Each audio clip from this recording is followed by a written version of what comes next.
ఇక అదే లగచర్లకు సంబంధించిన ఇన్ఫర్మేషన్ ఇది. ఇంటెలిజెన్స్ ఫెయిల్యూర్, బొమ్రాజ్పేట్ తహసీల్దార్ కార్యాలయం తాళం వేసిన అధికారులు అంటూ లగచర్ల ఘటనను పసిగట్టలేకపోయిన నిఘా వ్యవస్థ ఫార్మా కంపెనీపై వ్యతిరేకతను గుర్తించడంలో విఫలం. ప్రభుత్వం సీరియస్. ఘటనపై ఆరా. ఐజీ సత్యనారాయణకు మంత్రి శ్రీధర్ బాబు క్లాస్. గతంలో స్పెషల్ పోలీసుల ఆందోళనను అంచనా వేయడంలోనూ ఫెయిల్ అంటూ ఇది కరెక్ట్. ఎందుకంటే యాక్చువల్గా ప్రభుత్వానికి నిఘా వ్యవస్థ ఎంత పటిష్టంగా ఉంటుందంటే ఎక్కడన్నా ఎవడన్నా ఫర్ సపోజ్ నాలాంటి ఆయన్నే ఒకడు ఎక్కడన్నా ఒక దగ్గర నాలాంటోడు మీడియాలో రేపు లేదా ఎల్లుండి రైతులకు పిలిపిస్తూ ఉన్నా, సో ఖచ్చితంగా ఆనాడు మనం అందరం కలుసుకుందాం, పలానా మంత్రి ఇంటికానో లేకపోతే ముఖ్యమంత్రి ఇంటికానో కూర్చుందామని అన్నాం అనుకో, మనకు తెలియకుండానే మన కోసానికి బయట వెయిట్ చేస్తూ ఉంటారు. ఇక ఎక్కడికక్కడ దొరకబడడానికి ప్రయత్నం చేస్తారు. అది ఇంటెలిజెన్స్. ఏం జరుగుతూ ఉంది రాష్ట్రంలో, ఎవరెవరు ఏం మాట్లాడుతూ ఉన్నారు, ఏ రైతులు ఎట్లా మాట్లాడుతున్నారు, అండ్ వీళ్ళ లోపల ఎట్లాంటి ఆలోచన ఉన్నది అంటే భవిష్యత్తులో వీళ్ళు ఎక్కడన్నా కార్యాచరణ రూపొందించుకుంటారా, ఎక్కడి నుంచి పోయి కూర్చునే ఆస్కారం ఉన్నదా అని చెప్పి ఈ టైపుగా ఆలోచిస్తారు. అండ్ ముందస్తు చర్యలు తీసుకుంటారు. ఫర్ సపోజ్ నేను ఉన్నా అనుకో, నన్ను స్టూడియో కూడా దాటనీయకుండా ఇక్కడే ఆపేస్తారు. ఇంకా ఎక్కడి నుంచి రైతులు రావాలనుకుంటారు అనుకో, ఆయా గ్రామాలలో ఆపేస్తారు. అంటే అంత పక్కా సమాచారంతోనే నిఘా వ్యవస్థ నడుస్తుంది. అయినప్పటికీ మొన్న సాక్షాత్తు ఈ రాష్ట్రంలో పోలీసులే, బెటాలియన్ పోలీసులే, స్పెషల్ పోలీసులే రోడ్ల మీదకి వచ్చింది, అలా కుటుంబాల రోడ్ల మీదకి వచ్చింది మనం చూసినాము. సో అది ముందుగా తెలియదా, లేకపోతే తెలిసి ఏం కాదు రేవంత్ రెడ్డి ప్రభుత్వాన్ని బదనాం చేద్దామనే అధికారులు ఏమైనా డిసైడ్ అయినరా అని చెప్పి ఇక్కడ అనుమానాలు వస్తూ ఉన్నాయి. దీంతోపాటు నిన్న మొన్న లగచర్యలో జరిగినటువంటి ఆ సంఘటనను కూడా కలెక్టర్ వాహనాలపైన, కలెక్టర్ పైన దాడి జరిగినటువంటి ఆ సందర్భం చూస్తే ఆ ఉదంతం ఇది ముందుగా ఎందుకు పసిగట్టలేకపోయింది ప్రభుత్వం నిఘా వ్యవస్థ అని అడుగుతూ ఉంది. సో అక్కడనే శ్రీధర్ బాబు కూడా క్లాస్ వీకిండట ఐజీ సత్యనారాయణకు. రాష్ట్రంలో నిఘా విభాగం ఫెయిల్ అవుతుందనే విమర్శలు వ్యక్తమవుతున్నాయి. తెలంగాణలో నిరసనలు, దాడులు, ఆందోళనకు ముందే అంచనా వేసి ఎప్పటికప్పుడు ప్రభుత్వానికి రిపోర్ట్ చేయాల్సిన ఇంటెలిజెన్స్ విభాగం వరుసగా విఫలమవుతుందనే విమర్శలు వస్తున్నాయి.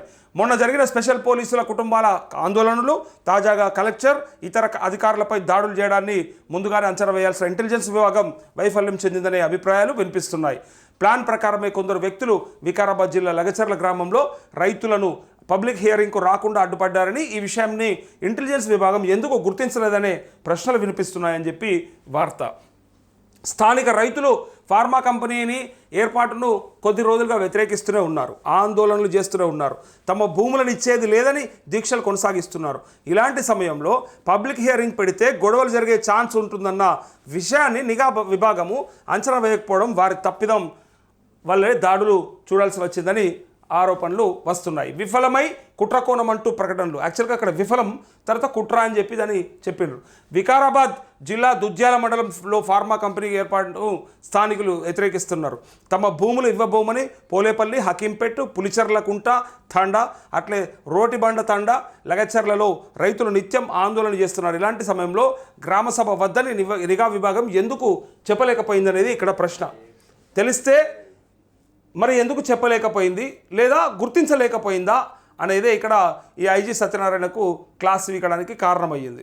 ముందే అట్లాంటి సందర్భం ఒకటి వస్తుంది అని ఊహిస్తే కనుక వాళ్ళు మరి అక్కడ ఇంత వ్యతిరేకిస్తూ ఉన్నారు, మరి ఈ టైంలో గ్రామసభ అనేది పెడితే వాళ్ళందరి లోపల ఏమనుకుంటున్నారనే విషయాన్ని కూడా గుర్తించలేకపోవడం అనేది పక్కా ఫెయిల్యూర్. అది అందుకోసమే అది జరిగింది. ఫెయిల్యూర్ అంటే మరి లేదా రేవంత్ రెడ్డిని బదనాం చేయడానికి కూడా అయి ఉండొచ్చు.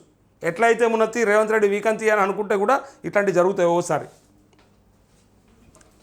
అదే పక్కన శ్రీధర్ బాబు ఏమంటారంటే, రాష్ట్రంలో రౌడీజం నడవదు, లగచర్ల ఘటన వెనుక ఎవరన్నా ఉపేక్షించాం, ఘటనపై పూర్తిస్థాయి ఎంక్వైరీ, అధికారుల వైఫల్యాలను వెతికి తీస్తాం, ప్రధాన ప్రతిపక్ష ప్రభుత్వ కార్యక్రమాలు అడ్డుకుంటుందంటూ మంత్రి శ్రీధర్ బాబు.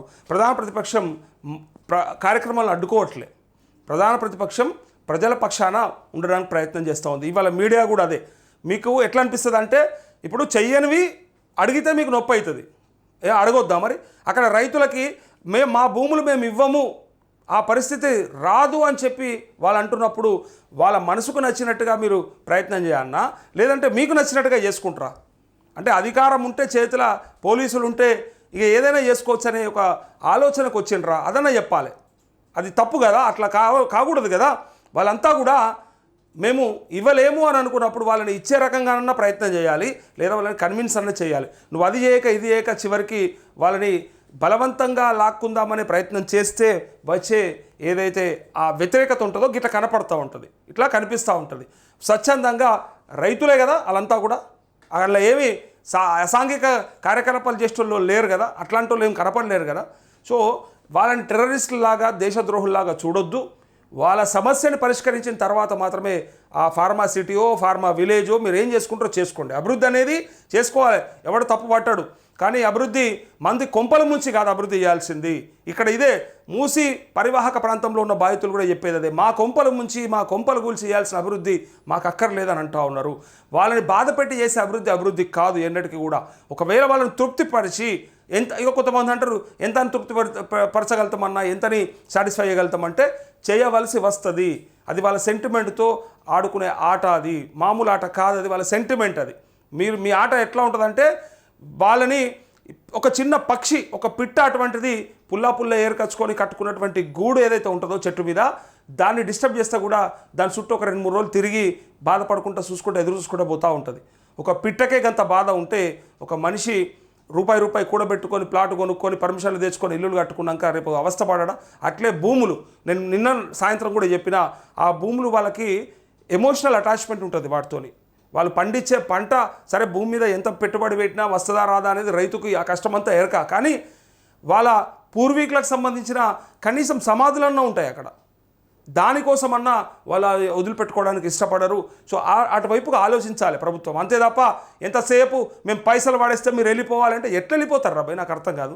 మేము పైసలు ఇచ్చేస్తే మీరు వెళ్ళిపోవాలంటే ఎట్లా వెళ్ళిపోతారు? మీరు వెళ్తారా? అట్లా మీతో అవుతుందా? జూబ్లీ హిల్స్లో కట్టురు, ఏదైనా కట్టేది ఉంటే మొత్తం డెవలప్మెంట్ చేద్దరు, అందరూ ఎలగొట్టురు, ఇక్కడికి వెళ్ళి పైసలు ఉన్న వాళ్ళు గతిలేక నాలుగు పోయి అన్న కట్టుకుంటారు కదా. రాష్ట్రంలో వాడు తలుచుకుంటే ఏ మూలకు పోయి ఏ జాగన్న కొనుక్కొని కట్టగలిగే శక్తి ఉన్నటువంటి జూబ్లీ హిల్స్, ఫిలిం నగర్ ఏరియాలో ఉన్నటువంటి బడాబాబులందరినీ పంపించేసాయి కదా. అక్కడైనా కట్టుర్రి, డెవలప్మెంట్ చేయరు. అక్కడ నాలెడ్జ్ హబులు కట్టుర్రి, నాలెడ్జ్ సెంటర్లు కట్టుర్రి, ఏం కడతారో కట్టి చూపెట్టురు కదా. అక్కడ కట్టరా? అంటే మీకు పేదోళ్ళే కావాలనా? ఇక్కడ రైతులే భూములే కావాలి, ఇక్కడ పేదోళ్ళ ఇల్లులే కావాలి. నేను అడిగేది అది. ఏ మాదాపూరో, ఏ జూబ్లీ హిల్సో, ఏ బంజారా హిల్సో మొత్తం తీసేసి దాన్ని డెవలప్ చేయండి, ఏం చేస్తారో చూద్దాం. సిటీలో నడి బొడ్డున ఉంది కదా, అందరికి ఉపయోగపడుతుంది కదా, రాష్ట్రంలో ఉన్న అందరి ప్రజలకు ఉపయోగపడుతుంది. అక్కడ ఏదైనా గట్టి చూపెట్టండి. ఎందుకు అటువైపు చూడరు మరి?